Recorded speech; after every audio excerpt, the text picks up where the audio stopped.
movies of crime. You almost like see it so much. But back then, you only had so many channels. And then when they would watch these shows, they were very powerful shows. My parents used to watch a show called Rescue 911. And it would just show reenactments of crimes. It was powerful. I've seen 3 seconds of Rescue 911. I remember walking through the living room. My parents are watching it. I look at the TV. A guy has a ski mask on, and a woman is asleep with her feet out from under the covers, and he started rubbing her foot. That's all I saw. I don't know what happened before or after, but I know I've never been with my feet out from under the covers because I accidentally saw that 30 years ago. And my feet get so hot, and I want to put them out so bad. I mean, try it every night for 30 years, and then that image pops in my head, and I yank them right back under. I'll be in a hotel room, and I'm like, look, you can't get in here, dude. You've locked everything. And I'm like, that's exactly what he's been waiting for. He's probably already in here. I don't know anything about history.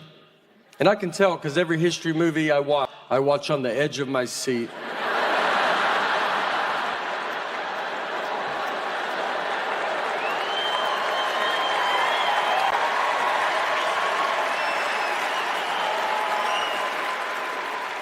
What is gonna happen?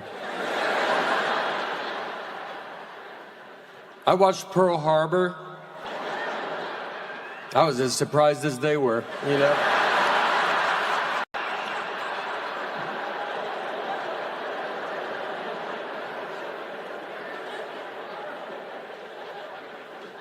I took a typing class in 7th grade. That's how... And I thought it was a waste of my time.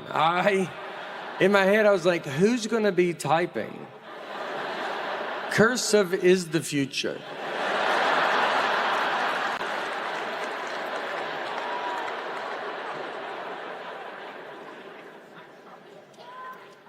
That's what I like, as the future. I don't know what's going on. I don't know technology. I don't know what AI is. I don't think you get to know what AI is and also see a donkey jump off a high dive. I think it was one or the other. And I saw the donkey, so I'm out. If I send an email and it says the file is too big, I don't know what to do. My best guess is I try to resend it. That's what I try to do. You know how dumb that is? The computer's like, no. And I go, what about now, though?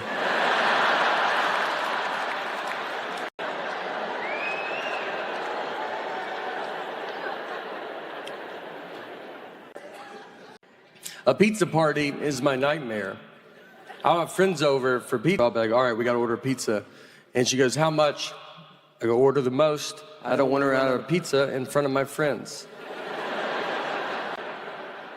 And she goes, just call and ask them. I go, I can't call these 40-year-old dudes and just be like, how much pizza do you think you're going to eat tonight?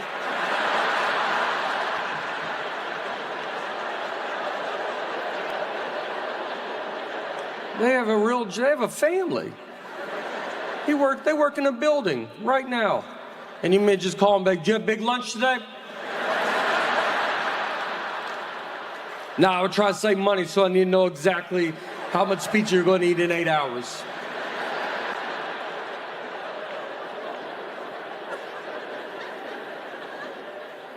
So I grew up in the 80s and 90s. I was a kid in the 80s and 90s. And in the 80s and 90s, kids were getting kidnapped pretty rapidly. And look, I'm not trying to say we were more desirable or something. I think we were outside more. A lot more opportunity, you know? It's a lot easier to get us into vans. Didn't take much. And so parents back then, they would watch TV, and I think it would scare the parents. You know, you realize now everything's a crime show. Everything that you watch is crime, podcast or crime, movie. Things are going super well. You started this new company called the Nateland, Nateland Company. Nateland. And it's a production company. You're making family-friendly comedy specials on YouTube right now. Yeah, right now the Showcase is on Nateland Entertainment. It's the Showcase is Nateland? out. Nateland Entertainment. But then you tell us it's Nateland. Nateland. I say Nateland. No, you didn't. When? I think you said Nateland. I said Nateland, and you go Nateland. And I go, oh, was I saying it wrong? Well, that might be my accent. That shouldn't count as me mispronouncing. You should be able to read through and go, he doesn't even know what he's talking about. Like that's... No, I just didn't know if I was saying it wrong. I want to make sure I'm saying it correctly. I don't think anything I say you're probably said it right. I told you, I think you say our last name correct with Bargatze, and I think we say it wrong as a family. Bargatze. For years, I've been calling you Nate Bargatze. Yeah, and I just went with that because you were so big, it was easier just to... It's just easier to do whatever you choose. You go. I don't want to name you, though, but your name's Nate Bargatze. Mark Maron once called me Nick, and I was like, I'll just be Nick. Like, it was enough people that was Nick. I was like, I'll just go with whatever's out there. The dumbest I've ever been talked to, I like to golf. And so a guy was telling me there's a real golf course in North Carolina where they have llamas or the caddies. So if you don't know anything about golf, I mean, you know, a caddy usually carries your bag around, tells you how far you are from the hole, and helps you out. So this course, the llamas. So you put your golf bag on a llama, and it carries your bag. So he told me that, and then he looks into my big, dumb eyes, and he goes, just so you know, llamas can't talk, though. I mean, that's the question he was trying to get ahead of as he looked into my stupid eyes. Like, he's like, I'm gonna say it so that guy doesn't have to say it. I'm just at the zoo talking to the giraffes, just, hey, where are you guys from, you know? I know where you're from, but where are you from? You know what I mean? A lot of kids, when you pack now, you gotta be careful because a lot of kids have peanut allergies now. And our daughter actually has cashew allergy with tree nuts. And so I don't know what tree nuts are. But it could kill my daughter. The doctor just goes, can't have tree nuts, and that's it. He left. And I was like, we'd love to know. I don't know where nuts came from, but apparently they come from 2 different places, and one of them's a tree. I feel bad. I'm here. Look, I want to defend all these kids with peanut allergies. I don't think they get defended. They get yelled at by adults. We got a lot of adults addicted to peanuts in this country. And they're furious. I haven't had peanuts in forever. You could take peanuts out of my life, I don't think I would notice. And we just have, adults are yelling at these children like they chose it. Like when they were born, the doctor goes, hey, do you want to be a nightmare to everybody? Every scenario is life and death. You ever been on a plane? They just announce it. These planes just serve pretzels and be done with it. But they try every flight. If they can't, they just go, all right, everybody, can't have peanuts today because that loser kid right there. And these grown-ups are booing them. I mean, they're just, the only reason I'm on the flight is for the peanuts. I don't even know where it's going.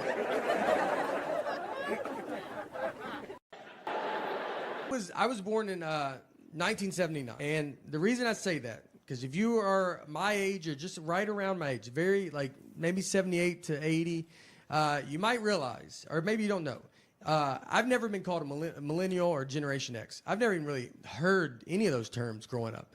And now you hear them all the time. So I looked it up to try to see, I was like, what am I? And I'm technically nothing. I'm on a cusp. I'm a generation gap. And what we are called Zennials, or we're called the Oregon Trail generation, or we are called, my favorite name is the lucky ones.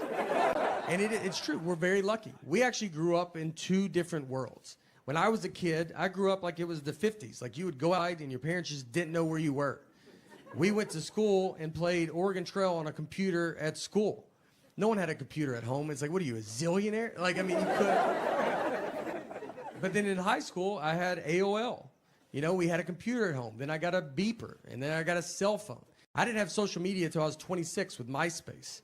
You know, I mean, social media, like, whatever I did in high school is a rumor. It can't ruin my life. So if you're around my age, you might realize, like, you just end up always kind of being in the middle. Like, I understand when a Gen Xer says something, you're like, I get it. And millennial says something, you're like, no, I get it. You always just feel in the middle. And these groups all hate each other. And the most I've ever felt where I was in the middle was just this one hotel that I stayed at. So a lot of hotels now, they have Chromecast, and you can watch like Netflix in your hotel room. So I get in my room, and I turn it on, and my Chromecast is not working. So I call down to the front desk, and the oldest voice I ever heard answered the phone. This guy was a Civil War survivor. I mean, he was the age where you just go, thank you for your service. And it's like, I was in the Army, you're like, probably, man. I mean, there's an age where like they all had to go at that age, so just say it. So I tell him, I go, hey, my Chromecast is not working. And I could have just made up a word. I mean, he's never heard of that. I could have said, bot broke. I mean, he asked if I was staying at that hotel. That's how he goes, are you staying here? I was like, do you think I've called a front desk from a different hotel room? So he goes, look, I don't know what this is, but there's a younger guy here. Send him up. He'll be able to help you. And I was like, great.